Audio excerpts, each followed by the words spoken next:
Hello and welcome. If you enjoy calm stories like this, tap like and subscribe for a new one each day.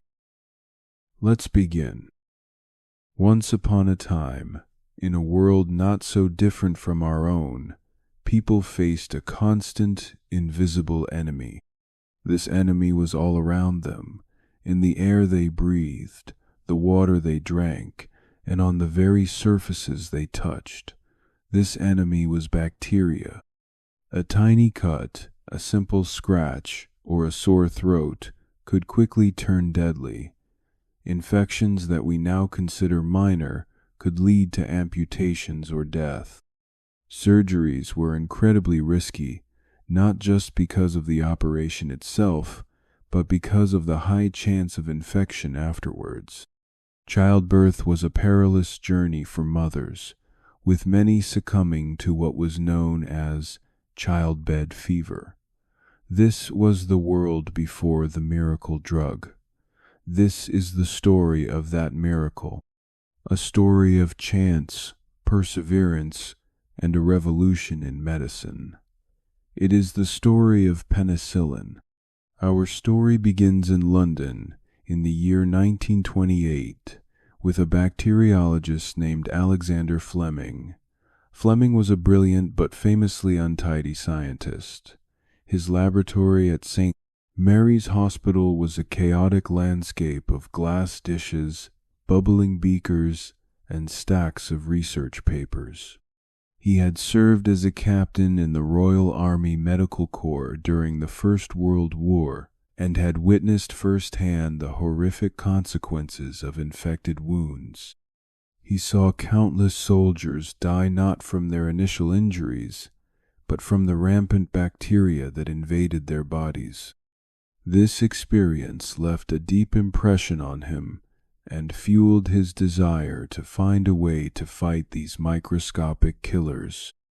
After the war, Fleming dedicated his research to finding substances that could kill bacteria. He was particularly interested in staphylococci, a type of bacteria responsible for everything from boils and abscesses to life-threatening conditions like sepsis. His method involved growing these bacteria in small, round glass containers called Petri-dishes. He would spread a thin layer of nutrient-rich jelly, called agar, on the bottom of the dish, and then introduce the bacteria, which would multiply and form visible colonies. In late summer of 1928, Fleming decided to take a holiday with his family. As was his habit, he left a pile of used Petri dishes, teeming with staphylococci cultures, stacked on a bench in a corner of his lab. He hadn't bothered to clean them before he left. When he returned to his lab on September 3, 1928, he began the tedious task of sorting through the old dishes, sterilizing them for reuse. As he worked his way through the stack, one particular dish caught his eye. It was different from the others. Something unusual had happened. A speck of mould, a bluish-green fungus, had contaminated the dish, likely having floated in through an open window from a mycology lab on the floor below. This was a common annoyance for bacteriologists. A contaminated culture was usually ruined and thrown away. But Fleming, with his ever-observant mind, noticed something extraordinary. In the area immediately surrounding the mold, the colonies of staphylococci had vanished. They had been destroyed, dissolved into nothing. Further away from the mold, the bacteria were still growing strong. It was as if the mold had produced an invisible barrier, a kill zone, that the bacteria could not cross. "That's funny," Fleming reportedly murmured to his assistant. He realized he was looking at something far more significant than a spoiled experiment. The mold, a strain later identified as Penicillium notatum, was releasing a substance that was lethal to the bacteria. He had stumbled upon an antibacterial agent. He took a sample of the mold and began to cultivate it in a liquid broth. He then filtered out the mold itself, leaving behind what he called the mold juice. Fleming was excited. He began a series of experiments, testing this mold juice against a variety of different bacteria. He discovered that it was incredibly powerful against many of the germs that cause the most common and dangerous human diseases, including those responsible for scarlet fever, pneumonia, meningitis, and diphtheria. Even more remarkably, when he tested the substance on living cells, he found that it was harmless to human white blood cells, the body's own defenders. This was the Holy Grail, a substance that could kill invading bacteria without harming the patient's own body. He named the active substance penicillin after the mold that produced it. Fleming published his findings in the British Journal of Experimental Pathology in 1929. He described his accidental discovery and the potential of penicillin as a therapeutic agent, but the world, for the most part, did not listen. His paper was met with a resounding silence from the scientific and medical communities. There were several reasons for this. Fleming was a bacteriologist, not a chemist. He found it incredibly difficult to isolate and purify the active penicillin from the mold juice. The substance was frustratingly unstable, losing its antibacterial power within a few hours or days. He could only produce it in tiny, almost homeopathic quantities. He tried using it as a surface antiseptic on a few patients with localized infections, with some limited success, but he could never produce enough of the purified substance to test its effects when injected into an animal or a human with a systemic, body-wide infection. For a decade, penicillin remained little more than a laboratory curiosity, an interesting observation with no practical application. Fleming himself eventually moved on to other research, though he always kept his original mold culture, a reminder of his strange and promising discovery. The story might have ended there, a footnote in a dusty scientific journal. But fate, it seems, had other plans. 10 years later, as the world teetered on the brink of another catastrophic war, 2 scientists at the Sir William Dunn School of Pathology at Oxford University were searching for a new research project. Their names were Howard Florey, an Australian pathologist and the head of the department, and Ernst Boris Chain, a brilliant Jewish-German biochemist who had fled the Nazis. Florey was a determined and visionary leader. Chain was a temperamental genius with a deep understanding of enzymes and chemistry. Together with a dedicated team, including another gifted biochemist named Norman Heatley, they decided to conduct a systematic survey of naturally occurring antibacterial substances. Chain, while scouring through old scientific literature, came across Fleming's forgotten paper from 1929. He was intrigued. He showed it to Florey, who saw the potential that others had missed. They decided to focus their efforts on this penicillin. Their goal was not just to observe its effects, but to do what Fleming could not, to purify it, stabilize it, and produce it in quantities large enough for rigorous testing. The task was monumental. Norman Heatley, a master of improvisation and gadgetry, devised a clever system to extract the penicillin. It involved a series of vessels, milk churns, and even hospital bedpans to grow the Penicillium mold. The process was painstaking. They grew the mold on the surface of a liquid medium in hundreds of flat-bottomed vessels. After about a week, they would carefully harvest the liquid, which contained only trace amounts of penicillin. Then came the crucial and fiendishly difficult step of extraction and purification, a process largely masterminded by Chain and Heatley. Penicillin was incredibly fragile. It was destroyed by heat, by acid, by alkali, and by various enzymes. They had to work quickly and at low temperatures. They used a technique called solvent extraction, using amyl acetate and then transferring the penicillin back into water at a different pH. It was a delicate, round-the-clock operation. The entire Oxford laboratory was transformed into a makeshift penicillin factory.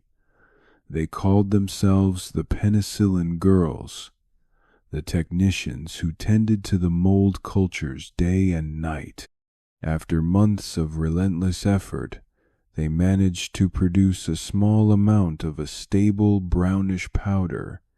It was impure, but it was hundreds of times more potent than Fleming's original mold juice. Now, they were ready for the decisive test.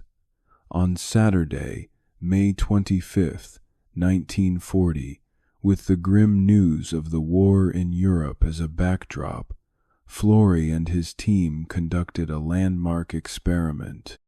They took 8 healthy white mice and injected them with a lethal dose of virulent streptococci bacteria. 4 of these mice were then given injections of their newly purified penicillin. The other 4 were left as a control group to receive no treatment. The team watched the mice throughout the night. The results were dramatic and unambiguous. By the next morning, the 4 untreated mice were dead. The 4 mice that had received penicillin were alive and well, scurrying around their cage as if nothing had happened. Florey and Chain knew they had witnessed a miracle. They had found a drug that could cure deadly bacterial infections from within the body. The next step was to see if it would work in a human being. The first patient was a 43-year-old police constable from Oxford named Albert Alexander. In late 1940, while pruning roses in his garden, he had scratched the side of his mouth on a thorn. The tiny wound became infected with both staphylococci and streptococci. The infection spread relentlessly. His face, eyes, and scalp swelled with horrific abscesses. He had lost an eye, and the bacteria had invaded his bones and his lungs. He was in excruciating pain and dying a slow, agonizing death at the Radcliffe Infirmary. On February 12, 1941, with little hope left, his doctors agreed to try the new experimental drug. Florey and Chain arrived with their entire world's supply of penicillin. They administered an initial dose intravenously. Within 24 hours, the results were astonishing. Albert's fever dropped, his appetite returned, and the abscesses began to heal. The penicillin was working. It was a triumph. But it was a triumph that would turn to tragedy. The Oxford team was working frantically to produce more penicillin, but their supply was minuscule. After 5 days of treatment, Albert had shown remarkable improvement, but their stock of the precious brown powder ran out. They even tried to recover unused penicillin from his urine to re-administer it, but it wasn't enough. Without the drug to hold the bacteria at bay, the infection returned with a vengeance. Albert Alexander relapsed and died a few weeks later. His death was a heartbreaking setback, but it was not a failure. It proved two things beyond any doubt. Penicillin worked in humans, and they needed to find a way to produce it on a massive industrial scale. By this time, Britain was deep into the Second World War. The nation was being battered by the Blitz. Resources were scarce, and British pharmaceutical companies, already overwhelmed by wartime demands, did not have the capacity to develop the complex new fermentation processes required for mass-producing penicillin. Florey knew that if his discovery was going to save lives in this war, he needed to go elsewhere. He needed to go to America. In the summer of 1941, with the precious mold spores smeared on the inside lining of their coats to keep them safe, Howard Florey and Norman Heatley embarked on a secret mission across the Atlantic. They arrived in the United States, a nation not yet at war but with vast industrial and scientific resources. They met with Charles Thom, the very mycologist who had first identified Fleming's mold years earlier, and with Orville May, the director of the U.S. Department of Agriculture's Northern Regional Research Laboratory, NRRL, in Peoria, Illinois. The Peoria Lab was a hub of agricultural research, with deep expertise in fermentation, the very process needed to grow the mold. The American scientists, led by Andrew Moyer, immediately recognized the immense potential of penicillin and threw their full support behind the project. The collaboration between the Oxford team and the Peoria lab was a turning point. The Americans made two crucial breakthroughs. First, they experimented with the food for the mold, trying to find a recipe that would make it produce more penicillin. They tried everything from yeast extract to pig slop. They discovered that a combination of cornsteep leucora, sticky, nutrient-rich byproduct of the cornstarch industry, and lactose sugar dramatically increased the yield of penicillin by as much as 10 times. The second breakthrough was finding a better strain of mold. The original Penicillium notatum from Fleming's lab was a lazy producer. The scientists at Peoria initiated a global search for a more productive strain. A lab assistant named Mary Hunt, who earned the nickname Moldy Mary, was tasked with finding moldy food items from local markets. One day in 1943, she brought in a cantaloupe from a Peoria market that was covered with a pretty golden mold. This mold, a strain of Penicillium chrysogenum, was found to produce over 200 times more penicillin than Fleming's original. Through further mutation induced by X-rays and UV light, scientists were able to increase its yield by over 1,000 times. This cantaloupe mold became the ancestor of almost all the penicillin produced in the world. Then, on December 7, 1941, the Japanese attacked Pearl Harbor, and the United States was plunged into the war. Suddenly, the quest for penicillin became a matter of extreme national urgency. The U.S. government declared penicillin production a critical wartime priority. The War Production Board convened a meeting of the heads of America's major pharmaceutical companies, including Merck, Pfizer, Squibb, and Abbott Laboratories. In a remarkable display of patriotism and collaboration, these competing companies agreed to pool their resources and share their research to solve the problem of mass production. The initial method of growing the mold on the surface of liquid in thousands of bottles was slow and inefficient. The challenge was to scale up from lab flasks to giant industrial vats. A chemical engineer at Pfizer, John McKean, pioneered the use of deep tank fermentation.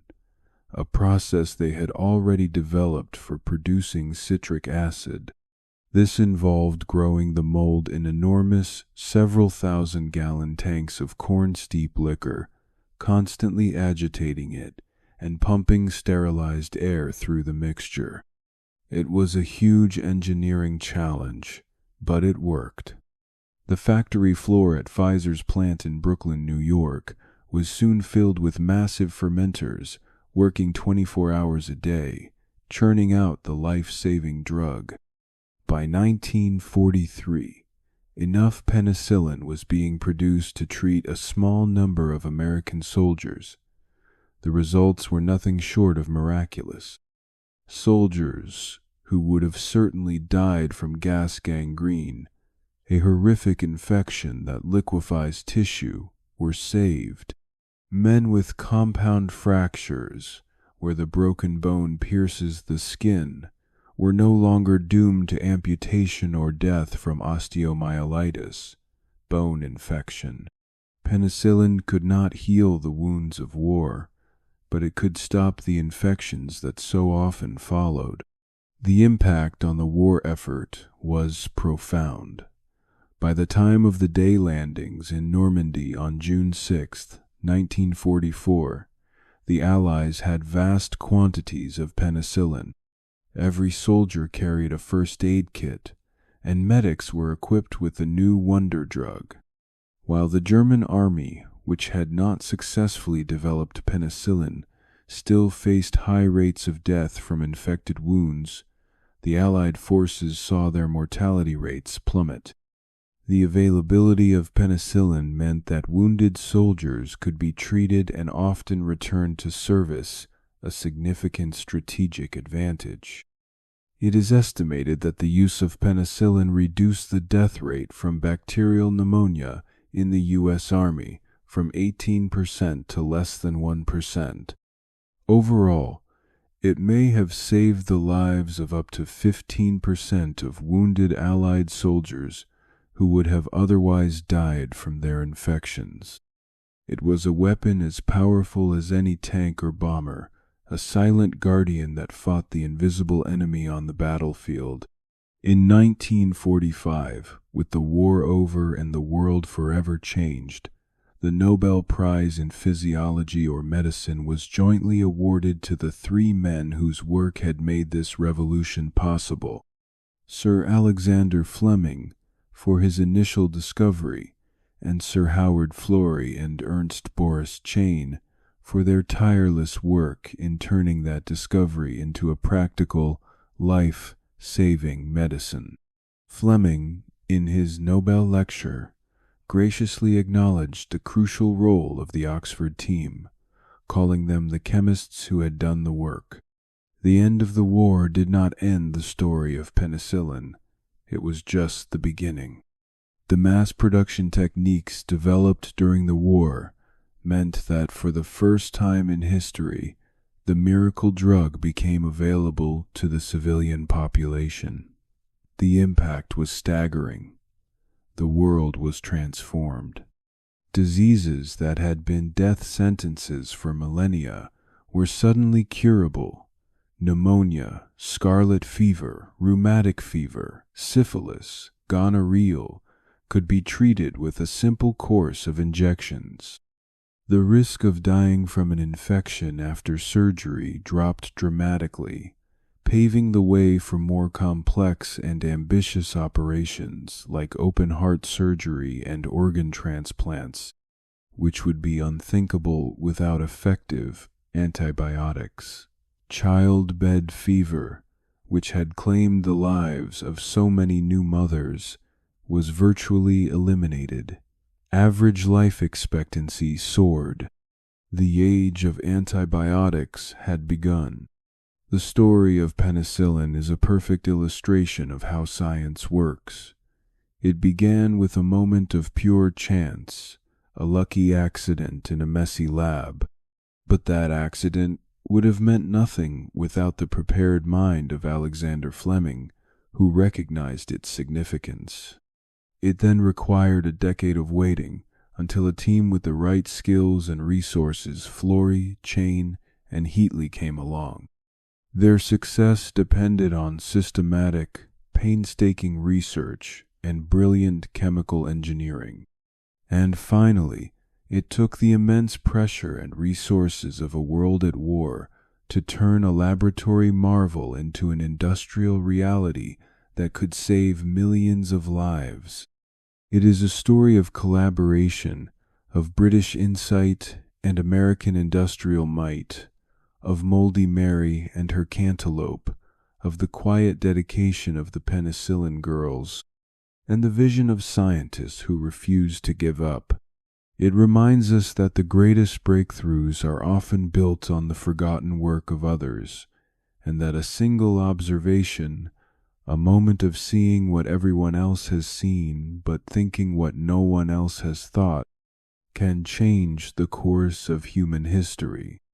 And so, the next time you take an antibiotic for a simple infection, remember the long and incredible journey of that little pill, from a moldy dish in a London lab through the crucible of war, to become the miracle that guards our lives against the invisible enemy.